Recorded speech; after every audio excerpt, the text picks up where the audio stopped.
आकाशवाणी गोरखपुर से भोजपुरी समाचार।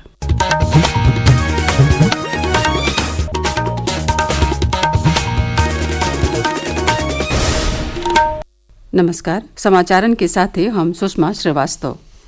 मुख्यमंत्री योगी आदित्यनाथ बजट सत्र के दौरान आज विधान परिषद के संबोधित कैलें। वहां के कहलें कि 2025 के प्रयागराज महाकुंभ पूरा दुनिया में एगो नया हिंदू विमर्श पैदा कर देले हुए।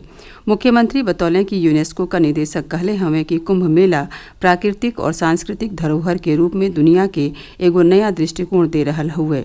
मुख्यमंत्री आयोजन के सफल बनौले में प्रयागराज के सतही अयोध्या धाम और काशी धाम से जुड़ल नागरिकन के अभिनंदनों कैलें।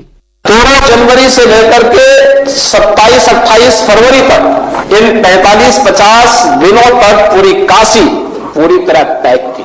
5 लाख से लेकर के 25 लाख श्रद्धालु प्रतिदिन वहां पे दर्शन करता था। काशी के लोगों का धैर्य वास्तव में अभिनंदन का पात्र है, जिन्होंने धैर्य के साथ आतिथ्य सत्कार का एक नया उदाहरण प्रस्तुत। अयोध्या धाम यही दृश्य था। 5 लाख से लेके 15 लाख श्रद्धालु प्रतिदिन अयोध्या धाम में देखने को मिला। वहां के नागरिकों ने भी, वहां के संतों ने भी अपनी सुविधा की परवाह नहीं की। मैं इस अवसर पर प्रयागराज के साथ साथ अयोध्या धाम और काशी धाम से जुड़े हुए अपने सभी वहां के नागरिकों का भी हृदय से अभिनंदन करता हूं। प्रयागराज महाकुंभ समाप्त भइले के बाद अयोध्या में स्थिति सामान्य हो गई बाटे। महाकुंभ के समय ओइजो अप्रत्याशित भीड़ के जुटान भइल रहे।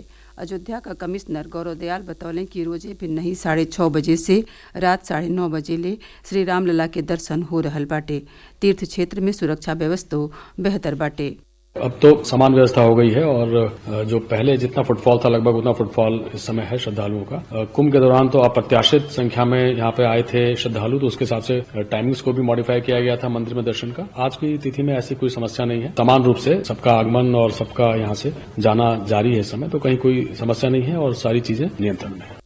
श्री पंचायती महानिर्वाणी अखाड़ा का नागा साधु लोग बनारस में आज से पंचकोसी पैकरमा शुरू कर दिले हुए।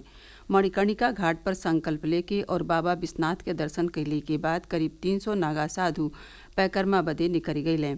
इस सज्जो लोग 5 पड़ाव के 5 दिन में करीब 75 किलोमीटर चल के पूरा करी हैं। अखाड़ा का थानापति विवेक भारती बतौलें कि अखाड़ा से संकल्प लेके नागा साधु नाई से निकलल हुए। प्रयागराज महाकुंभ के बादे बनारस आयल नागा साधु लोग होली ले ओइजा रही हैं।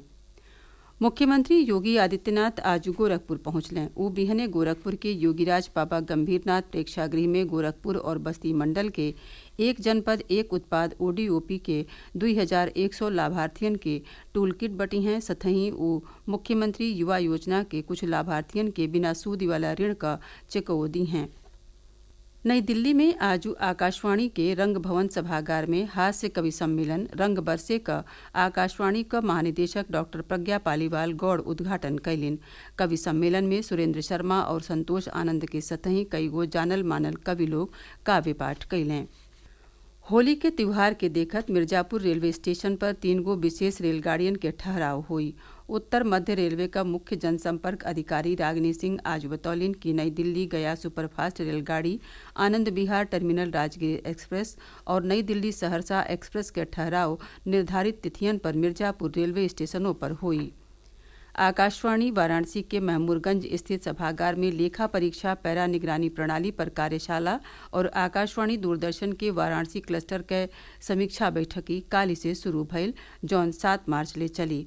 कार्यशाला के आज प्रसार भारती का अपर महानिदेशक बजट और अकाउंट्स अनिल श्रीवास्तव, आकाशवाणी और दूरदर्शन वाराणसी का कार्यक्रम प्रमुख राजेश कुमार गौतम, वाराणसी क्लस्टर प्रमुख स्वतंत्र सिंह संबोधित कैलें।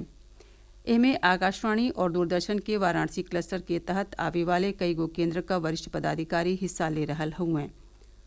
चित्रकूट जिला में आज भिन्नहिए एगो पिकअप गाड़ी और अज्ञात भारी वाहन के टक्कर में 4 जने के मौत हो गई, जबकि करीब 1 दर्जन लोग घायल हो गए। ये हादसा ओ समय भइल जब मजूरहन से भरल पिकअप गाड़ी कोतवाली करवी थाना क्षेत्र में भागा पुल के लगे भारी वाहन से साइड से टकरा के पलट गई। ऐसे पिकअप सवार सज्जो लोग गिर गए। ये सज्जो लोग प्रयागराज से लौटत रहलें।